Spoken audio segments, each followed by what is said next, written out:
ఇక సోషల్ మీడియాలో కుట్రపూరిత విద్వేష పోస్టులు పెట్టేవారిపై కఠినంగా వ్యవహరించాలని మంత్రి నారా లోకేష్ స్పష్టం చేశారు. సోషల్ మీడియా జవాబుదారీతనం, పౌరుల రక్షణను బలోపేతం చేయడం అనేటువంటి అంశంపై అమరావతిలోని సచివాలయంలో మంత్రుల బృందం సమావేశం నిర్వహించారు. సమావేశంలో మంత్రి లోకేష్ పాల్గొన్నారు.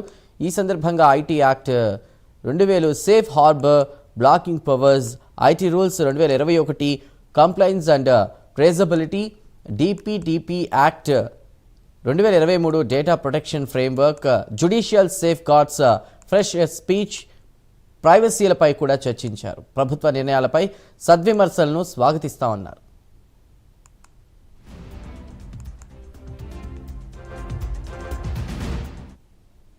ఇక విద్వేష వ్యాఖ్యలను సహించవన్నారు లోకేష్. ఏఐ ఆధారిత డీప్ ఫేక్ అసభ్య కంటెంట్ను అరికట్టాలన్నారు. నిర్ణీత వయసు ఆధారిత సోషల్ మీడియాకు వచ్చేలా నిబంధనలు రూపొందించాలన్నారు. మహిళలపై అవమానకర అసభ్య పోస్టులు పెట్టేవారిపై నిఘా పెట్టాలన్నారు లోకేష్. ప్రజాభీష్టాన్ని అడ్డుకోవడం తమ ఉద్దేశం కాదని, అదే సమయంలో ఫ్రీడమ్ ఆఫ్ స్పీచ్ పేరుతో ఆర్గనైజ్డ్గా దురుద్దేశపూర్వక పోస్టులు పెడుతున్నారన్నారు. దీనిని ఎట్టి పరిస్థితుల్లో సహించమన్నారు. ప్రతిపక్షాలు ధర్నా చౌక్ లాంటి ప్రదేశాల్లో నిరసన తెలియజేయడానికి ప్రభుత్వం అవకాశం ఇస్తుందని అన్నారు.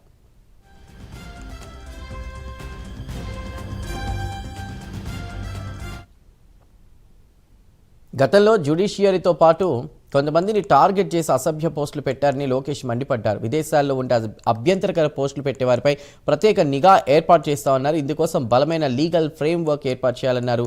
ఉద్దేశపూర్వకంగా తప్పుడు పోస్టుల కట్టడికి కేంద్ర ప్రభుత్వం సహయోగ ఇంటిగ్రేషన్ పోర్టల్ ప్రవేశపెట్టిందన్నారు. మాజీ ముఖ్యమంత్రి భార్యపై పోస్టు చేస్తే తమ పార్టీ వాడైనా జైలుకు పంపించామన్నారు మంత్రి. వ్యక్తిత్వ హననం, వ్యక్తిగతమైన వ్యాఖ్యలు, ముఖ్యంగా మహిళల పట్ల అసభ్యకర పోస్టులు పెట్టేవారిపై కఠినంగా వ్యవహరిస్తామని చెప్పారు.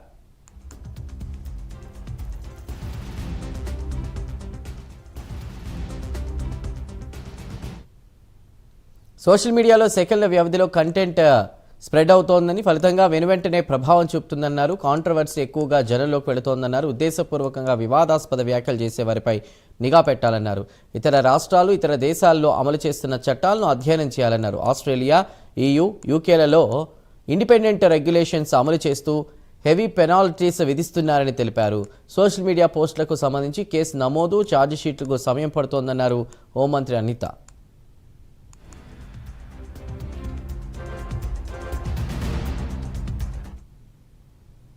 సైబర్ క్రైమ్ కెపాసిటీ బిల్డింగ్ చేయాల్సిన అవసరం ఉందన్నారు. నెల రోజుల్లో ఛార్జ్ షీట్ ఏర్పాటు చేసేలా చర్యలు చేపట్టాలన్నారు. అటువంటి వ్యక్తుల సోషల్ మీడియా అకౌంట్లను సస్పెండ్ చేయడంపై దృష్టి పెట్టాలని తెలిపారు అనిత.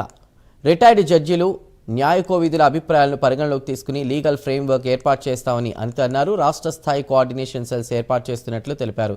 ఈ సమావేశంలో మంత్రులు, అధికారులు పాల్గొన్నారు.